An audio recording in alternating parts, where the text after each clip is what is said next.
আসসালামু আলাইকুম, welcome to my another blog. আজকে আমরা টাঙ্গাইল যাচ্ছি নোয়াখালী থেকে। আমার পাশেই সেই বন্ধুটা যার সাথে আমি যাব টাঙ্গাইল, তারা প্রতি বছরই পাইকারিভাবে কোরবানি গরু আনে। তো এবারে সে আমার বলতেছে যে চল বন্ধু, একটা এক্সপিরিয়েন্স হবে। আমি তো কখনো ট্রাকে করে কোথাও যাই নাই, বা ট্রাক ভ্রমণটা আমার খুব কম পড়েই নাই ধরতে গেলে। সো এবারে চিন্তা করলাম তাহলে ট্রাকে করে যখন যাবে এই এক্সপিরিয়েন্সটা নেওয়া যাক। বন্ধু বলতেছে আমি না গেলে সে নাকি বোরিং ফিল করতো, তো এখন আর সে বোরিং ফিল করবে না, তার জন্য সে অনেক খুশি। চলুন শুরু করা যাক my first truck journey blog. Let's go. Already truck চলে আসছে, আমরা এখন ট্রাকে উঠার পালা। আমি ফ্রন্ট সিটে উঠে বসবো এবং ট্রাকে উঠতেছি।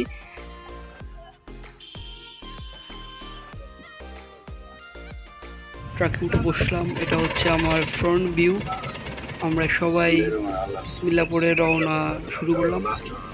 আমার পাশেই ড্রাইভার সাহেব, তো তিনি ট্রাক ড্রাইভ করতেছেন অলরেডি, এই জন্য উনি আর আমার ক্যামেরার দিকে তাকাতে পারছেন না, বাট উনি অনেক ভালো গাড়ি চালান। এবং ওনার সাথে কথা বলে বুঝলাম যে ওনার নোয়াখালী থেকে টাঙ্গাইল ফার্স্ট ড্রাইভ, এবং এর আগে উনি চট্টগ্রামে রেগুলার ড্রাইভ করছিলেন, বাট ঢাকা এবং টাঙ্গাইলের দিকে খুব কম যাওয়া পড়ছে। সো আমরা এখন কুমিল্লা হাইওয়েতে উঠে পড়ছি।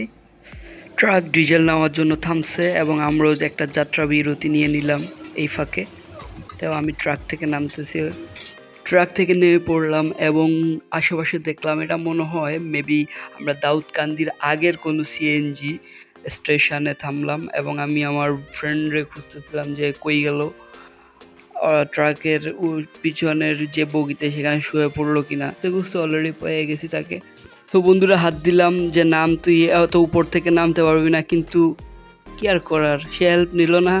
এবং এখানে পশ্চাৎ দেশের সাথে মাটির একটা সংঘর্ষে একটা ছোটোখাটো দুর্ঘটনা হয়ে গেছে বেচারা। আমরা রাতের মিল নেওয়ার জন্য একটা রেস্টুরেন্টে চলে আসলাম। যাওয়ার সময় চিন্তা করলাম যে ট্রাকের পিছনেই যদি না উঠে মজা নিতে পারি তাহলে ট্রাক ভ্রমণের কোনো মানেই হয় না। তাই আমি আর আমার ফ্রেন্ড মিলে ট্রাকের পিছনে উঠে গেলাম। পিছনে প্রচণ্ড বাতাস, এই বাতাসে মনে হচ্ছে উড়িয়ে নিয়ে যাবে। চোখ বন্ধ করে এই বাতাসের অনুভব নিতে থাকলাম।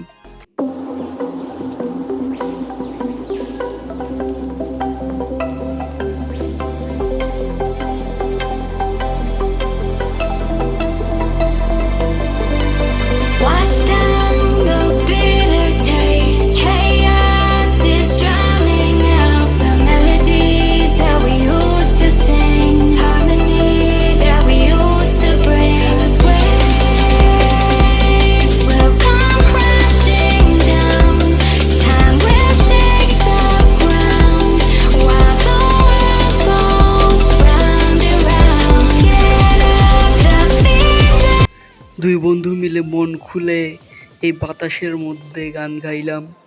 জানি না বন্ধু কেন 2-4টা গার্লফ্রেন্ড থাকার পরেও একা বেঁচে থাকতে প্রিয় শিখো, এই গান সে এত ফিল নিয়ে গাইতেছিল, মনে হচ্ছিল যে ব্রেকআপ করে অবস্থা খারাপ হয়ে গেছে। গাড়ি এত স্পিডে চলতেছিল যে আমাদের ভয়েসই আমরা আসলে শুনতে পারতেছিলাম না, এই জন্য আর আমাদের এই অসুরা বেসুরা গানের আওয়াজগুলো আর দিতে পারলাম না ভিডিওতে।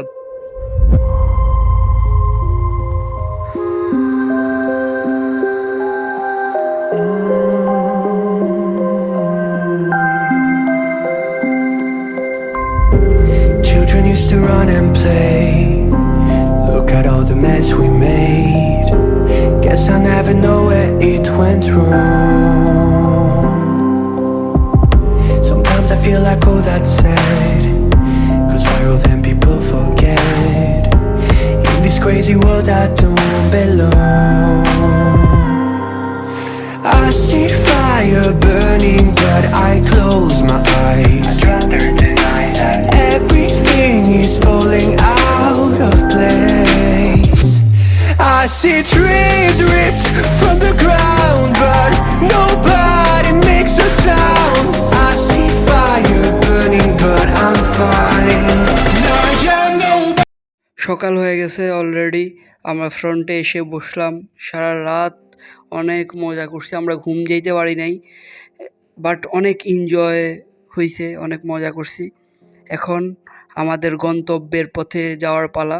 আমরা অলরেডি অনেক কাছাকাছি চলে আসছি এবং আমরা ট্রাক থেকে নেমে গেলাম। আমরা চলে আসছি আমাদের যেখানে টাঙ্গাইলের যে বাজার, ওই বাজারের কাছাকাছি অলরেডি চলে আসছি।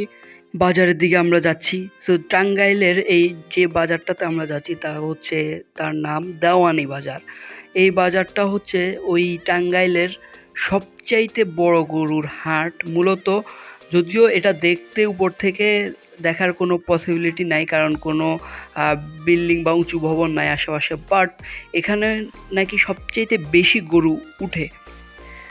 আমরা সকাল 5টা বাজছে, আমরা বাজারের মধ্যে আসছি। এ কারণে বাজারে যদিও মানুষজন কম, বাট গরু অলরেডি অনেক বেশি।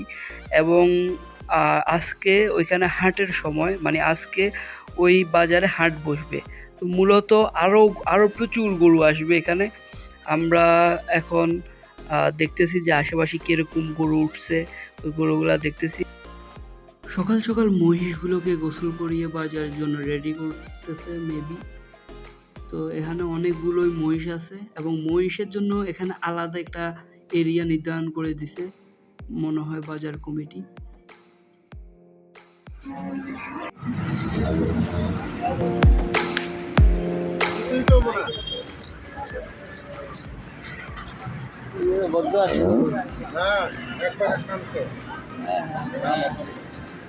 নামও শান্ত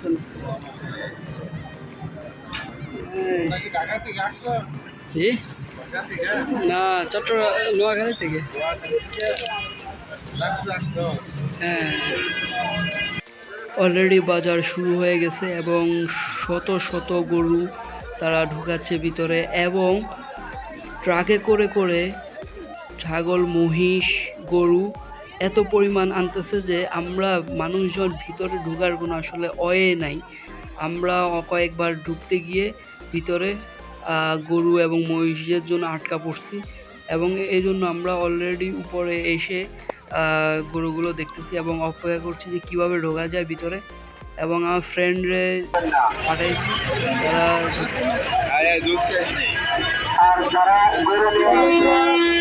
আমি আস্তে আস্তেই দেখি বন্ধু অলরেডি তাদের গরু কিনে নিছে এবং প্রতিটার প্রাইস প্রায় সেম রেঞ্জেরই। আর আমার কাছে সবচাইতে যে গরুটা ভালো লাগছে সেটা হচ্ছে যে সামনের যে গরুটা সাদা কালো মিক্স, এটা আমার কাছে অনেক কিউট লাগছে, বাট অনেক রাগী গরুটা। তো এখানে একটা ঘটনা ঘটছে, সেটা হচ্ছে একটা গরু হঠাৎ করে রাস্তার মধ্যে পড়ে গেছে। আমি তো মনে করছিলাম যে মারাই গেল নাকি। পরে তাদের যে লোকজন এরা এটাকে উঠানোর চেষ্টা করতেছিল এবং তাদের একজন এটাকে একটা সিস্টেমলি ওয়েতে উঠায় নিল, আপনারা দেখবেন ভিডিওতে।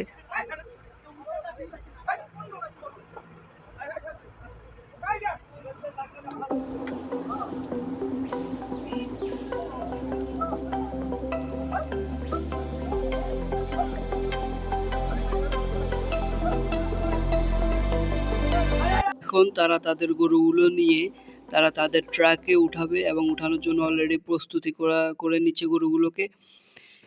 এবং আমি এগুলোকে একটু আদর করে দিলাম, এক একটা করে বাঙালি স্টাইলে আমরা যেভাবে আদর করে দিই।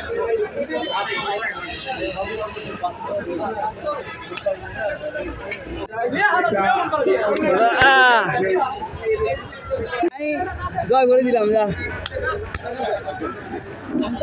বন্ধু তাদের গরুগুলোকে তাদের ট্রাকে একটা করে উঠাচ্ছে এবং তাদের সাথে যারা আসছে তাদের হেল্প করতে। ড্রাইভার সাহেব নাই, কোন দিকে গেছে, তো এই সুযোগে আমি একটু ড্রাইভারের সিটে বসে ফিল নিচ্ছি। ড্রাইভার সাহেব অলরেডি চলে আসছে, এখন বিদায়ের পালা, আমরা নোয়াখালীর দিকে রওনা দিব। অনেক সুন্দর এবং অ্যাডভেঞ্চারাল একটা সময় কাটছে, আমার জীবনে একটি স্মরণীয় দিন হয়ে থাকবে। মনে মনে গান গাইতে ইচ্ছে করছিল, এই পথ যদি না শেষ হয়, কিন্তু এই পথ শেষ হবারই। সুতরাং ভালো থাকবেন, সুস্থ থাকবেন, দেখা হবে অন্য কোনো ভিডিওতে। আল্লাহ হাফেজ।